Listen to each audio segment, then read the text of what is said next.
السلام علیکم ورحمۃ اللہ وبرکاتہ۔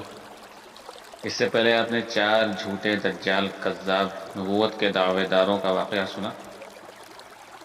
آج 5ویں کذاب حارث دمشقی کا واقعہ آپ کے گوش گزار کروں گا۔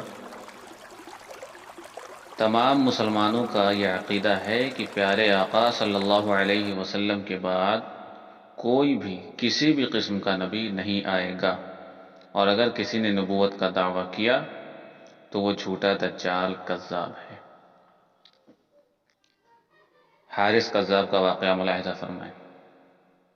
شیطان کا معمول ہے کہ وہ طرح طرح کی نورانی شکلیں اختیار کر کے بے مرشد ریاضت کشوں کے پاس آتا ہے اور طرح طرح کے سبز باغ دکھا کے کسی سے کہتا ہے کہ تو ہی میری موعود ہے، کسی کے کان میں یہ پھونکتا ہے کہ آنے والا مسیح تو ہی ہے، کسی کو حلال و حرام کی پابندیوں سے مستثنی قرار دیتا ہے، کسی کے دل میں یہ ڈالتا ہے کہ اللہ کا نبی ہے، اور وہ بد نصیب عابد اسیر یقین بھی کر اور وہ بد نصیب عابد یقین بھی کر لیتا ہے، اور شیطان کی اس نورانی شکل اور آواز کو سمجھتا ہے کہ خود خداوند قدوس کا جمال دیکھ رہا ہے اور اسی سے ہم کلام ہے، اور اس نے اس کو نبوت یا مہدویت کا نسب جلیل عطا کیا ہے۔ بڑے بڑے اولیاء کرام شیخ عبد القادر جیلانی رحمہ اللہ اور ابو محمد خفاف رحمہ اللہ جیسے بزرگوں پر بھی شیطان نے ایسا ہی شعبدہ دکھایا تھا، مگر وہ لوگ گمراہ ہونے سے محفوظ رہے، کیونکہ ان کا مجاہدہ اور ریاضت اپنے مرشد کے سائے میں طے ہوا تھا۔ لیکن جو بے مرشد عابد و زاہد ریاضتیں اور مجاہدے کرتے ہیں وہ اکثر اس شیطانی اغوا کا شکار ہو جاتے ہیں، جیسے حارث دمشقی اور ہمارے زمانے میں غلام احمد قادیانی تھا۔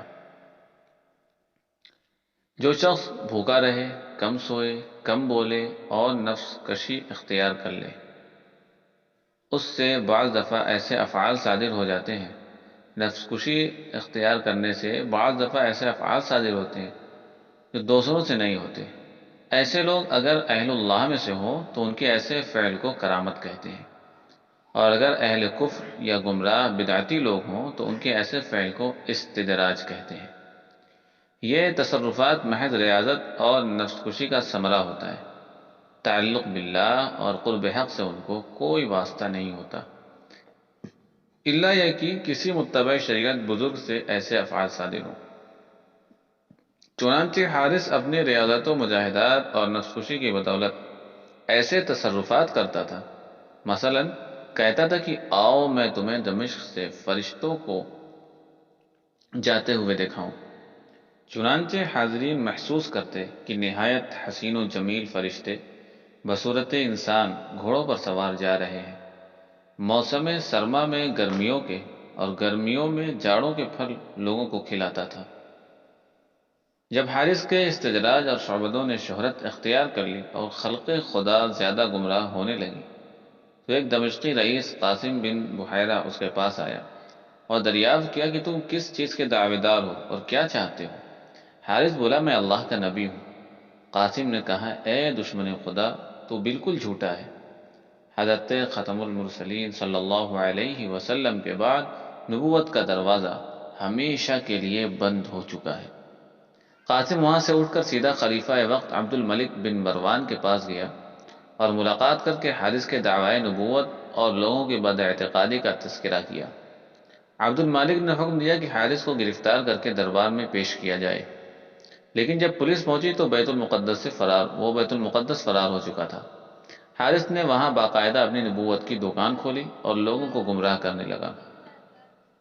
بصرہ کے ایک سمجھدار شخص نے حارث سے ملاقات کی اور بعد دیر تک اس سے تبادلہ خیالات کیا، جس سے اس کو یقین ہو گیا کہ یہ شخص جھوٹا ہے اور خلق خدا کو گمراہ کر رہا ہے۔ یہ شخص بہت عرصے تک حارث کے ساتھ رہا، اور جب اس کا اعتماد حاصل کر لیا تو حارث سے یہ کہہ کر کہ میں اب اپنے وطن بصرہ جا رہا ہوں اور وہاں آپ کی نبوت کی طرف لوگوں کو دعوت دوں گا، سیدھا خلیفہ عبد الملک کی خدمت میں پہنچا اور حارث کی شرانگیزیوں کا تذکرہ کیا اور کہا کہ اگر کچھ آدمی میرے ساتھ آپ کر دیں تو حارث کو میں خود گرفتار کر کے آپ کے سامنے پیش کروں گا۔ خلیفہ نے 40 سپاہی اس کے ساتھ کر دیے۔ بصری رات کے وقت حارث کے قیام گاہ پر پہنچا، اپنے ساتھیوں کو قریب ہی کہیں چھپا دیا اور کہا جب آواز دوں تو سب اندر آ جانا۔ بصری چونکہ حارث کا معتمد تھا اس لیے کسی نے اسے نہیں روکا۔ وہ اندر جاتے ہی ساتھیوں کو آواز دی اور اس طرح حارث کو پا بزنجیر کر کے دمشق کے لیے روانہ ہوئے۔ راستے میں دوسری مرتبہ حارث نے اپنا شعبدہ دکھایا اور زنجیر ہاتھ سے ٹوٹ کر زمین پر گر پڑی۔ ایسا 2 مرتبہ ہوا مگر بصری بالکل متاثر نہیں ہوا اور اس کو لے جا کر خلیفہ عبد الملک کے سامنے پیش کر دیا۔ خلیفہ نے حارث سے پوچھا کیا واقعی تم نبی ہو؟ حارث بولا بے شک، لیکن یہ بات میں اپنی طرف سے نہیں کہتا، بلکہ جو کچھ میں کہتا ہوں وحی الہی کے مطابق کہتا ہوں۔ خلیفہ نے ایک قوی ہیکل محافظ کو اشارہ کیا کہ اس کو نیزہ مار کے ہلاک کر دے۔ اس نے ایک نیزہ مارا لیکن حارث پر کوئی اثر نہیں ہوا۔ حارث کے مریدوں نے کہا کہ اللہ کے نبیوں کے اجسام پر ہتھیار اثر نہیں کرتے۔ عبد المالک نے محافظ سے کہا شاید تو نے بسم اللہ پڑھ کر نیزہ نہیں مارا۔